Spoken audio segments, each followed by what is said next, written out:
Everybody overestimates what they can achieve in a year or 2 years or 3 years and massively underestimates what you can achieve over decades. It will become your life. So you're not really passionate about it, you're going to have a problem. Advice for entrepreneurs who are thinking about leaving to start their own company. First thing is, hi, I'm Simon, the founder and the group chief executive of Octopus. You probably know Octopus from Octopus Energy, our energy company. Actually, the group is much bigger than that. Just like an octopus, we have three hearts. We're in financial services, we're in energy, and we're in education. And from total startup in March 2000 to current day, we've built a group of companies turning over more than £16 billion. We have more than 12,000 employees. And I have learned hundreds of lessons over the last 25 years, and these videos are designed to share some of those lessons and to help entrepreneurs at the start of their journey.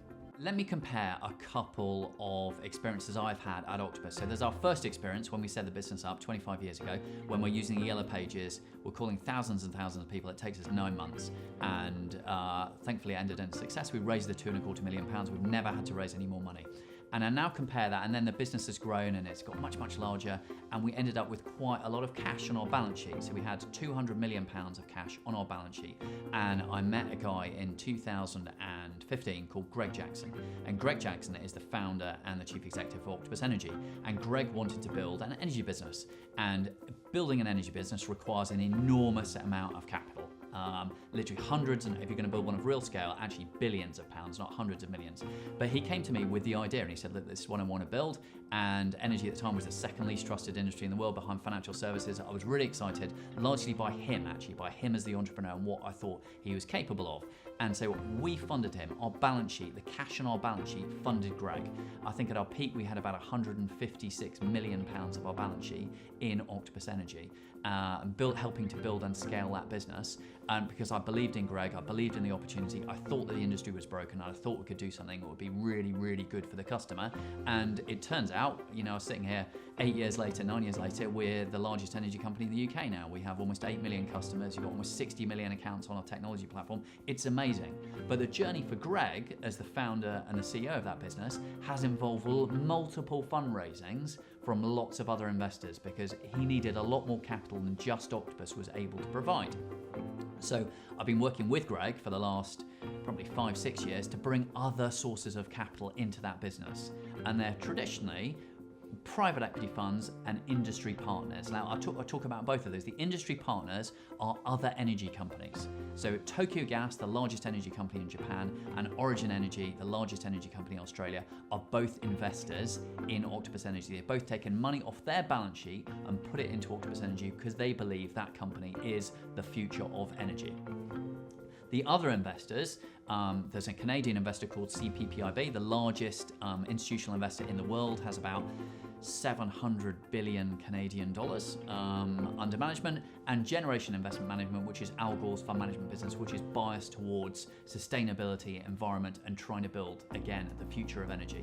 And both of those investors, the reason I chose and Greg chose those investors to come on to the share register and own part of Octopus Energy is because they are wired the same way, they have the same values, they see the same future, they believe in the vision, but they are very, very long term in how they think about companies they're investing into. And that for me is absolutely critical. It's critical in all the businesses we build. You cannot build a remarkable company in 4, 5, 8 years. You can build a remarkable company over decades. Octopus has been going 25 years. I hope it outlives me. I hope I'm still sitting here talking about stuff in 25 years' time, because that's how you get massive scale. Everybody overestimates what they can achieve in a year or 2 years or 3 years and massively underestimates what you can achieve over decades. And that's the special thing. But you need funders in your business who share your vision and have the same time horizon. And most often they don't. And there'll be pressure to create realizations or to sell your company or to float your company or do certain things in timeframes that don't work for the entrepreneur. And when you sit back and say, what's so great about being an entrepreneur? It's the journey, it's the fun of building it. I personally don't get why I'd build something and sell it, right? I build it because I love building stuff, and I think most entrepreneurs do. So don't build a business to sell it and think that realizing and making a lot of money is the definition of success. The definition of success is waking up every morning thinking that I don't really have a job. I'm just following my passion. I'm doing something I love doing. Advice for entrepreneurs who are thinking about leaving to start their own company. First thing is, don't leave your current employment. Spend 3 or 4 weeks on holiday with your current employer. testing your product or service in the market. Test it outside of your friends and family to see whether it really works. If you get the feedback you need that it does, then you're in a position to resign. So then resign. Next bit, raise money from friends and family and the people you're closest to, which will be a very quick thing to do. You only need to raise 5, 10, maybe £20,000 and then spend 3, 6, 9 months spending every single one of those pennies in a way you can say, I've spent it and here's what I've learned. And then you can go next stage to a wider group of people to say, I'm going to raise 50 or £100,000, but here's all the data. When I spent my first 5 or £10,000, this is what I learned, this is why it's scalable, and that's what people will want to see and why they give you money. And just remember, when you choose any of these investors, they're buying part of your company. They're going to be part of your journey for the next 5, 10, 20 years. Choose them very carefully. So Guy, Chris and I were working at a great big fund management company called Mercury Asset Management, and it was probably about November or December 1999. And every lunchtime I would go downstairs to the canteen with Guy and we'd sit there, and we weren't particularly enjoying our jobs. We found it quite boring, it's quite repetitive. And so we'd sit there over lunch and we'd talk about the kind of businesses we could build and we wanted to set up. And the one I can remember best was a business Guy came up with, which is called passport.com, which was designed for young people who wanted to go traveling in Europe. So they go to a different city and we'd arrange for them to have a little passport. They go and get stamped in a nightclub, in a restaurant, in a hotel, whatever, and we'd get them lower rates for doing all of that. And we thought that was exciting for about 24 hours or 48 hours. And then we realized we knew nothing about the travel industry, nothing about the leisure industry, and it was a really difficult business to build, and it was pretty low margin.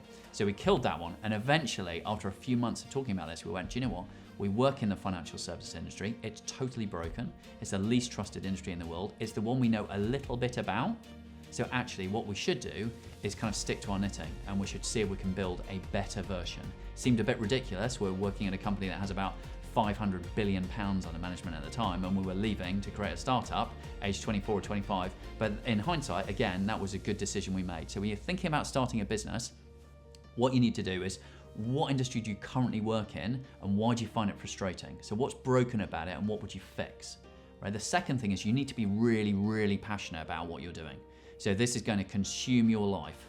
I have 3 children. I love my children to bits. Octopus comes a very close second to how I think about my children, which freaks people out, but it's so in my DNA, it's so in my head, in my body, and everything I do. That's how I think about it. And that is true for almost every entrepreneur. You're building something, it will become your life. So you're not really passionate about it, you're going to have a problem.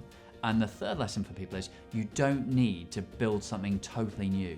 You don't need something radical. This is not an apple falling on your head moment where you need a totally new technology. You can look at what's out in the market. You can see someone else's company, someone else's product, someone else's service, and you can steal it and you can just execute it way better than them.